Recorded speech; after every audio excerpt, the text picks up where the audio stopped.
The Suez Canal is a man-made canal controlled by Egypt. It is the shortest maritime route between Europe and Asia. The Tesla brainchild has something to say on almost everything. Remember when the Suez Canal was blocked by a massive obstacle a few years back? People sought Elon Musk to rescue it. Now that the buzz on canals is ringing, Suez Canal might be on the dawn of its ending. Will it be replaced soon? Will it fall in the hands of another leader? Worse, owned by a new government? Why do we need the Suez Canal? The Suez Canal is one of the most important waterways in the world, acting as a vital link between Europe, Asia, and Africa. Located in Egypt, it connects the Mediterranean Sea to the Red Sea, allowing ships to avoid the long and costly journey around Africa's Cape of Good Hope. Since its opening in 1869, the canal has played a crucial role in shaping global trade, boosting economies, and influencing international politics. One of the biggest reasons the Suez Canal is so significant is the impact it has on global trade. Nearly 12% of all international trade passes through this narrow waterway, including massive shipments of oil, gas, consumer goods, and raw materials. Without the canal, ships would have to travel thousands of extra miles, leading to higher shipping costs, longer delivery times, and increased fuel consumption. This efficiency makes the canal an essential part of modern supply chains, keeping goods moving quickly between continents. Beyond trade, the Suez Canal is a major economic asset for Egypt. Every ship that passes through must pay a toll, generating billions of dollars in revenue each year. This income supports Egypt's economy, infrastructure projects, and job creation. Recognizing the canal's importance, the Egyptian government has invested in expansions, including the 2015 Suez Canal expansion, which introduced a second lane in parts of the canal to reduce congestion and increase capacity. These upgrades ensure that the canal remains competitive and continues to handle larger modern vessels. The geopolitical significance of the Suez Canal cannot be overstated. Because it serves as a strategic choke point, control over the canal has been the source of wars, conflicts, and international negotiations. A major event in its history was the Suez Crisis of 1956, when Egyptian President Gamal Abdel Nasser nationalized the canal, leading to a military intervention by Britain, France, and Israel. Though Egypt maintained control, the crisis highlighted how essential the canal is to global politics and military strategy. Even today, any political instability in the region can send shockwaves through the global economy, affecting oil prices and trade routes. The importance of the Suez Canal became crystal clear in March 2021, when the massive container ship Ever Given got stuck in the canal, blocking all traffic for 6 days. This single incident disrupted global trade, delayed shipments worth billions of dollars, and caused massive economic losses. The event served as a wake-up call about the fragility of international trade and just how much the world depends on this single waterway. Despite its significance, the Suez Canal faces challenges. Ships are getting bigger, and while expansions help, continued modernization will be necessary to accommodate future trade demands. Additionally, security threats, ranging from regional conflicts to piracy and terrorist attacks, pose risks to safe navigation. Some countries are even exploring alternative routes, like Russia's Northern Sea route, which could become viable as Arctic ice melts. However, the Suez Canal remains the most practical and cost-effective passage for global shipping, ensuring its continued relevance. For over 150 years, the Suez Canal has been a lifeline of global commerce, shaping economies, influencing world politics, and connecting nations. Its economic, political, and strategic value makes it one of the most important waterways on Earth. As trade continues to grow and evolve, the Suez Canal will remain a key player in global logistics, proving its lasting significance in the modern world. Because we will hear more about the phenomenal container ship Ever Given that stopped the operation in the canal for a few days, it's important to look back on what actually happened and how it affected the canal market. The Ever Given crisis. In March 2021, the world witnessed a bizarre yet catastrophic event that underscored just how fragile global trade really is. The Ever Given, a massive container ship, managed to get itself lodged sideways in the Suez Canal, completely blocking the passage for nearly a week. This seemingly simple mishap turned into an international crisis, disrupting supply chains, costing billions of dollars, and bringing renewed attention to the vulnerabilities of one of the world's most crucial trade routes. How did it happen? On March 23, 2021, The Ever Given, a 400-meter-long, 1,312 feet, and 220,000-ton megaship operated by the Evergreen Marine Corporation, was making its way through the Suez Canal as part of its regular route from China to the Netherlands. The salvage company hired to free the huge container ship blocking the Suez Canal since Tuesday. The ship, which could carry over 18,000 shipping containers, was one of the largest vessels in operation. But then, things took a dramatic turn. A combination of high winds, human error, and the sheer size of the vessel contributed to the disaster. As strong winds blew through the canal, the ship's massive surface area acted like a sail, making it difficult to steer. In an unfortunate twist, the ship lost control, veered sideways, and became wedged across the narrow canal, completely blocking the passage for any other ships. With its bow embedded in the eastern bank and its stern pressing against the western side, the Ever Given had turned one of the busiest trade arteries in the world into a massive traffic jam. The blockage wasn't just an inconvenience, it was a global economic nightmare. The Suez Canal handles about 12% of all global trade, serving as a crucial shortcut for ships traveling between Europe, Asia, and the Middle East. When the Ever Given got stuck, more than 400 ships were trapped on either side, waiting for a passage that suddenly seemed impossible. Every day the canal remained blocked. It was estimated that around $9.6 billion worth of trade was delayed. Cargo ranging from crude oil and natural gas to electronics and consumer goods was stalled. Oil prices even spiked temporarily due to the disruption in supply. Ports around the world braced for delays, as goods that were supposed to arrive on schedule were now caught in limbo. Some companies were forced to reroute their ships around the Cape of Good Hope, adding thousands of miles and extra fuel costs to their journeys. Meanwhile, the ripple effects extended beyond the sea. The Ever Given crisis exposed just how dependent modern economies are on just-in-time shipping, a supply chain model that relies on goods arriving exactly when they're needed. Factories waiting for essential parts faced delays, and retailers braced for shortages. It was a stark reminder of how one bottleneck in global trade could send shockwaves across industries. As the days passed, and the ship remained stuck, the pressure to clear the canal mounted. A team of tugboats, dredgers, and engineers worked around the clock to dislodge the Ever Given. Excavators dug away at the sand where the bow was buried, while tugboats attempted to nudge the ship back into alignment. But it wasn't easy. The ship was as long as the Empire State Building is tall, making it an engineering nightmare to move. Each attempt seemed futile, and concerns grew that the ship might have to be unloaded, a process that could take weeks. Finally, on March 29, 2021, after 6 intense days, crews managed to partially refloat the Ever Given using a combination of high tide, strategic dredging, and brute force from tugboats. Slowly but surely, the ship was freed, and the canal was reopened to traffic. The world breathed a sigh of relief, but the damage had already been done.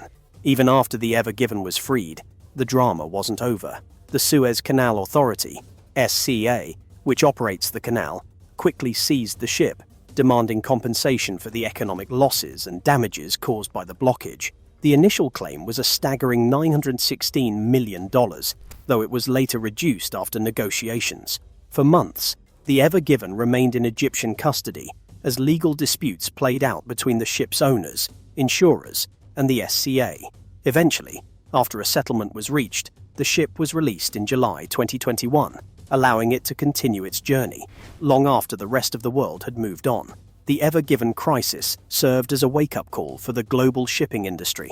It highlighted the risks of ever larger ships navigating narrow passageways, raising questions about whether shipping companies had prioritized size over safety. It also prompted discussions about improving the Suez Canal itself. In response, the Egyptian government launched plans to widen and deepen certain sections of the canal to prevent similar incidents in the future.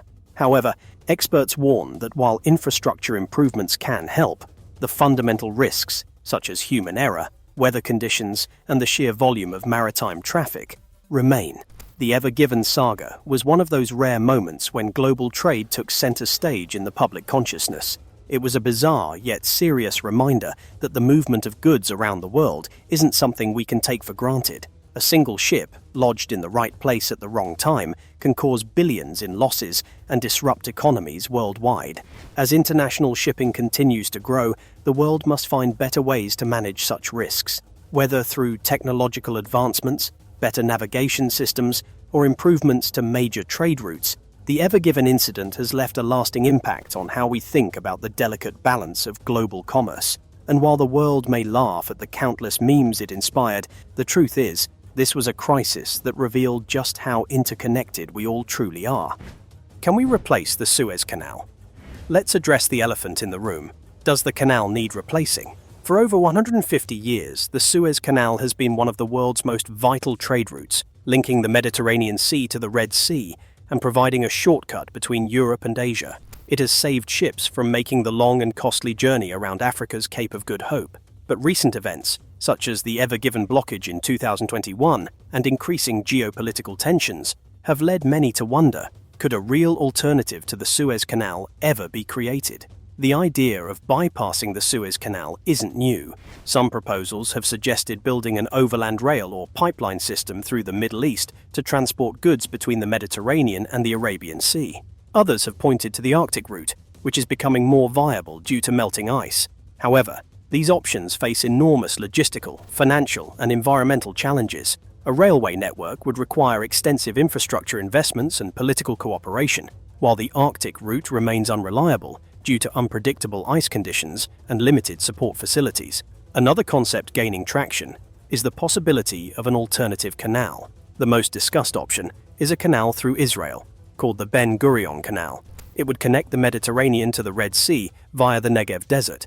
However, this project would be hugely expensive and faces political roadblocks, as it could inflame regional tensions. Other ideas include reviving old canal concepts through Africa, such as utilizing rivers or lakes to create a navigable waterway. But these ideas remain mostly theoretical. Our last story today is from Egypt. The country has successfully tested a new 10-kilometre extension to the canal. In reality, the Suez Canal has advantages that make it extremely difficult to replace. Egypt has continuously expanded and modernized it, most recently with the Suez Canal expansion in 2015, allowing two-way traffic in parts of the canal and reducing wait times. The canal also benefits from its well-established infrastructure, including ports, refueling stations, and global trade agreements that make it the preferred route for shipping companies. That said, global trade is constantly evolving, and alternative routes might become more attractive in the future. The rise of China's Belt and Road Initiative, BRI, is already shifting some trade toward rail networks across Eurasia, reducing reliance on sea routes. Technological advancements in shipping, such as autonomous vessels and more fuel-efficient ships, could also impact how goods move globally. So, could the Suez Canal be fully replaced? Not anytime soon. While alternative routes may provide some competition, the canal remains the most practical, cost-effective, and well-established option for global trade. Unless a massive geopolitical shift or technological breakthrough occurs, the Suez Canal will likely continue to be a critical artery of world commerce for the foreseeable future. As for the 300 billion race to replace it, it's also not going to happen and appear soon. One definite thing remains: the canal stays interesting in the eyes of several nations. Geopolitical tensions surrounding Suez Canal. From the moment the Suez Canal opened in 1869, major global powers understood its value. Though it was initially built under French leadership, Britain quickly realized its significance as a lifeline to its empire, particularly its prized colony, India. By the late 19th century, Britain had secured a controlling stake in the canal, effectively making it a British asset. This dominance lasted for decades, with Britain using the canal as a key military and trade route. However, local resentment over European control continued to build, and the canal soon became a symbol of colonial exploitation for many Egyptians. The Suez Canal has long been more than just a shortcut between the Mediterranean and Red Seas. It has been a flashpoint for geopolitical conflicts, power struggles, and economic battles. This narrow but immensely strategic waterway handles a huge percentage of global trade, making it one of the most important maritime passages in the world. Because of its role in connecting Europe, the Middle East, and Asia, control over the canal has been highly contested for decades. From colonial rivalries to modern-day diplomatic tensions, the Suez Canal has remained at the center of international affairs. One of the most dramatic conflicts involving the canal occurred in 1956, when Egyptian President Gamal Abdel Nasser nationalized the Suez Canal. This move sent shockwaves through Britain, France, and Israel. all of whom had economic and strategic interests in keeping the canal under Western control. In response, the three nations launched a military intervention aiming to seize back the canal and weaken Nasser's growing influence in the Arab world. However, their plans were thwarted when the United States and the Soviet Union, both eager to prevent further Cold War escalation, pressured them into withdrawing. The Suez Crisis marked a turning point in global power dynamics. It signaled the decline of British and French imperial influence and underscored the rising importance of the US and Soviet Union in world affairs. Throughout the Cold War, the Suez Canal remained a strategic asset caught in the broader East-West rivalry. Egypt, under Nasser and his successors, played both sides, receiving aid from the Soviet Union while maintaining diplomatic ties with the West. Meanwhile, the canal was frequently impacted by regional wars, particularly during the Six-Day War in 1967, when Israel captured the Sinai Peninsula and effectively shut down the canal for 8 years. This closure had massive economic consequences, as global shipping had to reroute around Africa. The canal only reopened in 1975, following negotiations between Egypt and Israel, further highlighting its role as a geopolitical chess piece. Today, the Suez Canal continues to be a source of geopolitical tension, though the nature of these conflicts has evolved. As per the authorities, this expansion will boost the canal's capacity by an additional 6 to 8 ships daily. While Egypt maintains sovereignty over the canal, its role as a global trade artery means that any disruptions have worldwide consequences. One of the biggest modern threats to the canal is security. Piracy, terrorism, and regional instability all pose risks to smooth operations.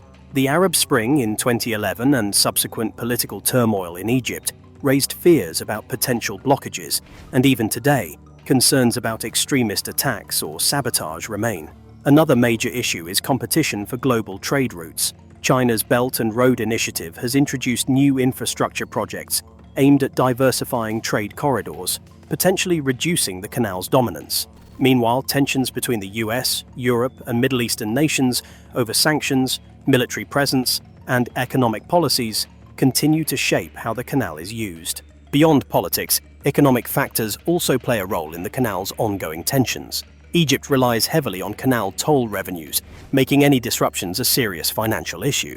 In 2021, the Ever Given, a massive container ship, became lodged in the canal for 6 days, causing billions of dollars in trade losses and exposing vulnerabilities in global shipping logistics. Incidents like this underscore the delicate balance required to keep the canal functioning efficiently. Additionally, climate change and rising sea levels may pose future risks. While the canal has undergone expansions, including the 2015 Suez Canal expansion project, increasing environmental concerns could influence how global trade routes evolve in the coming decades. The Suez Canal has never been just a canal. It has been a battlefield, a symbol of national sovereignty, and a crucial economic passage. From colonial rivalries to Cold War clashes, and from modern security threats to trade wars, it remains one of the most geopolitically sensitive waterways in the world. As long as global commerce depends on its smooth operation, and as long as regional and international powers seek control over strategic trade routes, the Suez Canal will continue to be at the heart of global tensions. This massive ancient innovation, still being used up to now, remains a wonder even to modern architecture and engineering. History and construction. The Suez Canal, one of the most significant waterways in the world, has a long and fascinating history stretching back thousands of years. While the modern canal was completed in the 19th century, the idea of a direct waterway connecting the Mediterranean Sea to the Red Sea dates back to ancient Egypt. Pharaohs such as Necho II and later Persian rulers attempted to construct early versions of the canal, linking the Nile River to the Red Sea through a series of smaller waterways. These early attempts were largely abandoned or fell into disrepair over time. However, the dream of a direct maritime shortcut remained alive through the centuries, especially as global trade expanded. The modern Suez Canal, as we know it today, was the brainchild of French engineer Ferdinand de Lesseps. In the mid-19th century, during a period of increasing European colonial influence in Africa and the Middle East, the canal project gained traction. The Egyptian government, under the rule of Khedive Said Pasha, granted de Lesseps permission to build the canal, and in 1859, construction officially began. Unlike previous attempts that followed the Nile's path, this project aimed to cut straight across the Isthmus of Suez, eliminating the need for a circuitous route around Africa. The project was incredibly ambitious, requiring both engineering innovation and immense human labor. At the time, Egypt lacked the technological means to carry out large-scale mechanized excavation, so much of the early construction relied on manual labor. Tens of thousands of Egyptian workers were conscripted under harsh conditions to dig through the desert sands. It is estimated that tens of thousands perished due to disease, malnutrition, and exhaustion during the decade-long project. Eventually, modern machinery from Europe was introduced to speed up the excavation process.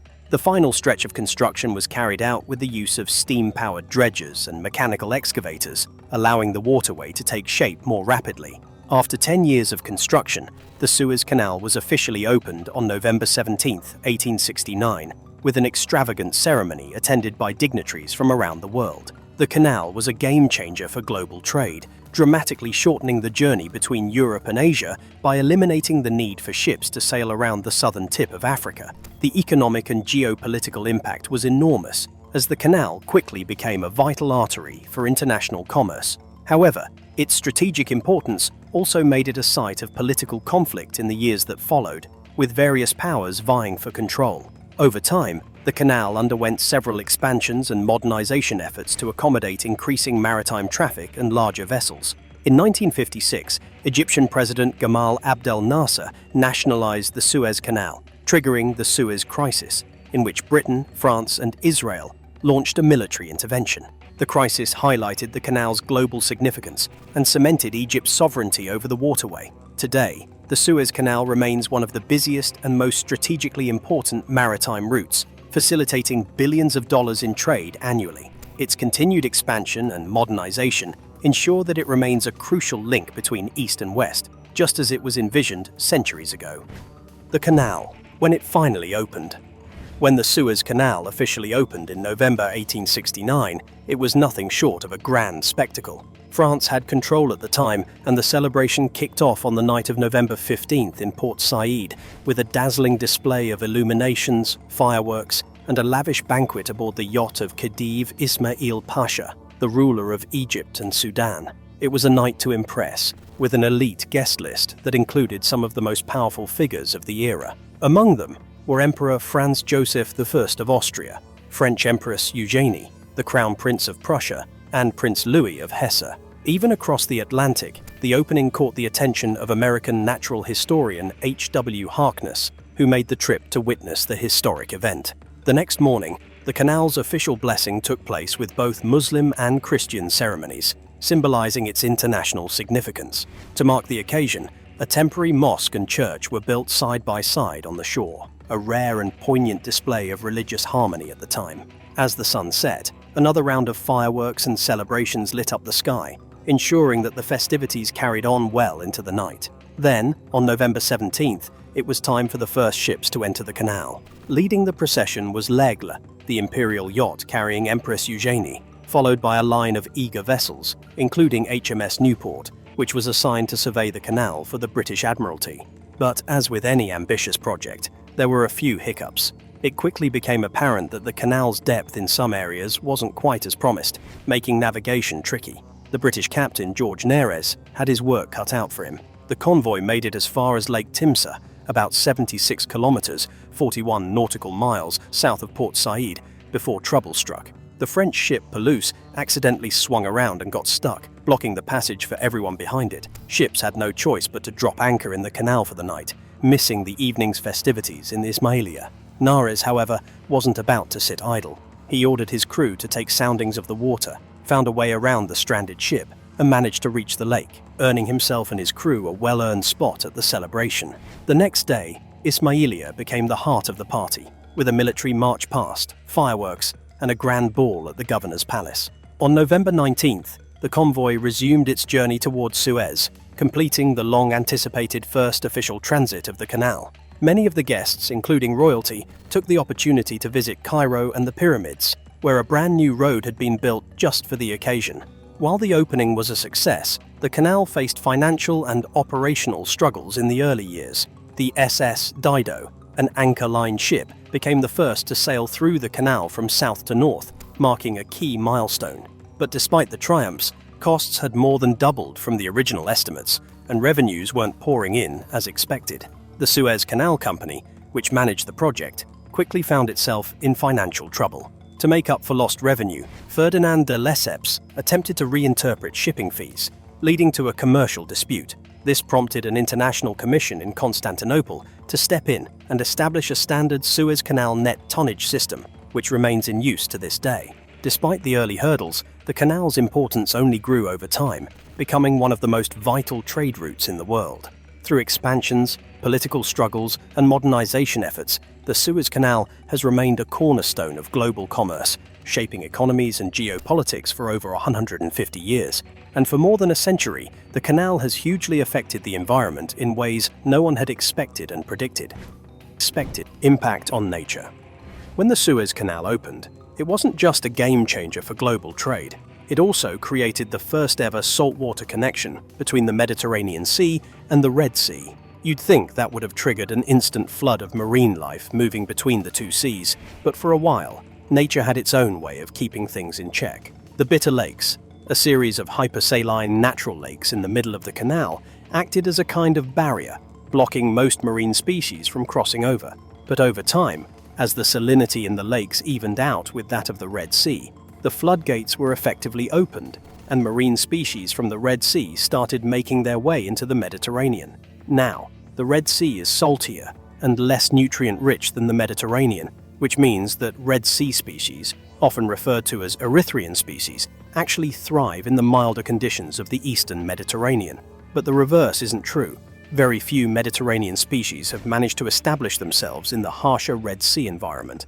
This one-sided migration has been dubbed the Lessepsian migration, named after Ferdinand de Lesseps, the engineer behind the canal. Some marine biologists also call it the Erythraean invasion, as many of these newcomers are outcompeting native species and changing the delicate balance of Mediterranean marine life. In 2015, Egypt expanded the canal to allow for two-way traffic in its central section, improving efficiency for ships but raising serious concerns for marine biologists. Why? Because this wider, deeper canal might accelerate the migration of even more Red Sea species into the Mediterranean, increasing the impact on the region's ecosystem.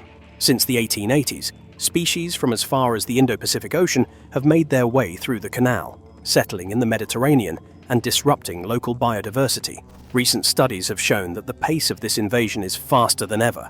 More new exotic species from the Indian Ocean arrived in the Mediterranean in the first 20 years of the 21st century than in the entire 20th century combined. That's an ecological shift happening right before our eyes. But the environmental impact of the canal isn't just about migrating species. Long before the Suez Canal itself was built, a smaller, freshwater canal, the Sweetwater Canal, was dug in 1863 to bring Nile water to the construction sites. This freshwater channel helped irrigate and support new settlements along the Suez, making previously barren desert areas livable and farmable. However, in 1968, when the Aswan High Dam was completed on the Nile, it drastically reduced the flow of fresh water and silt into the Mediterranean.